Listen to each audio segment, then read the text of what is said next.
Mister Gautam चंद्र, आपको कुछ कहना है? गौतम भैया, दीदी ने मेरी टांगों का प्लास्टर उतार दिया है। देखो अब मैं चल सकता हूँ। ऑर्डर ऑर्डर, ये कौन बच्चा है?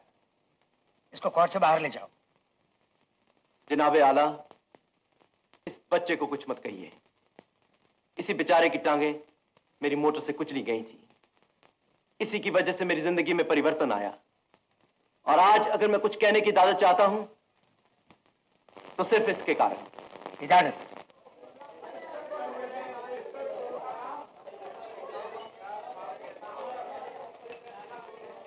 जनाबे वाला, इन सब लोगों का कहना है कि मैं पागल हूं इसलिए कि मैं ये पुराना बाजा बजाता हूं। मैं समझता था कोई भी बाजा बजाना ना पाप है, न जुर्म है, और ना ही कोई पागलपन की निशानी है। जब भी कोई आदमी बहुत खुश होता है या बहुत परेशान होता है या किसी बात पर बहुत सोच विचार करता है तो अपने दिमाग के सहारे के लिए कोई ना कोई बहाना ढूंढता है। कोई मूछें मरोड़ता है और कोई बाजा बजाता है, कोई गीत गुनगुनाता है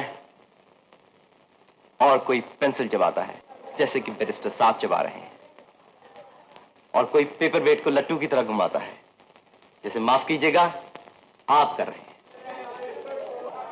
मगर ये बाजा सिर्फ बाजा ही नहीं, ये मेरा बचपन है, ये मेरी मां की निशानी है, ये मेरी गरीब मां ने मुझे 5वीं सालगिरह पर दिया था, जिसके 2 दिन बाद ही मुझे उसकी गोद से छीनकर दौलत की गोद में डाल दिया गया।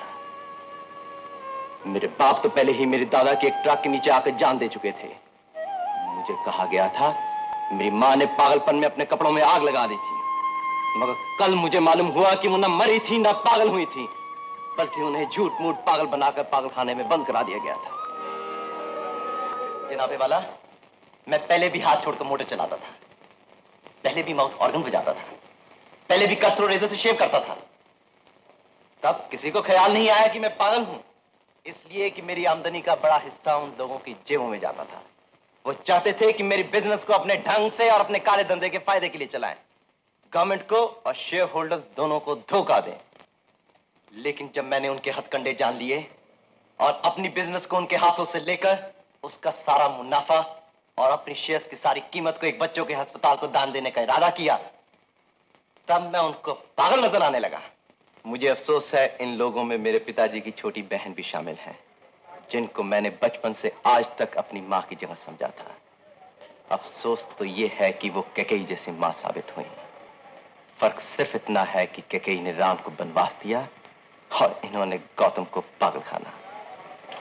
बैरिस्टर साहब को, उनके गवाहों को, और मुमकिन है कि आपको भी मैं पागल नजर आता हूं, मगर हुजूर मुझे तो ये दुनिया ही पागल नजर आती है, जहां एक आदमी 21 कमरों में रहता है और 21 आदमी एक कमरे में रहते हैं, जहां कुत्तों को संगमरमर के टब में नहलाया जाता है और लाखों आदमी 2 बूंद पानी के लिए तरसते हैं।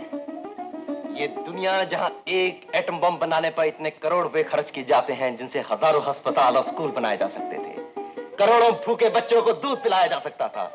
ये दुनिया जहां इंसान ने करोड़ों अरबों रुपए खर्च कर जमीन से चांद तक की सड़क बना दी है, लेकिन ऐसी कोई सड़क आज तक नहीं बना सका जो एक इंसान के दिल से दूसरे इंसान के दिल तक जाती है। जमीन और आसमान का फासला कम हो गया है, लेकिन इंसान और इंसान में फासला कम नहीं हुआ। अब आप फैसला कर सकते हैं कि पागल कौन है, मैं या ये दुनिया। Thank you honour.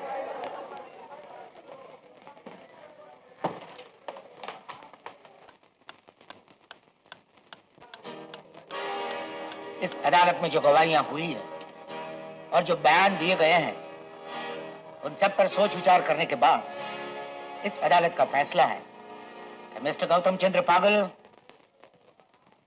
बिल्कुल नहीं है।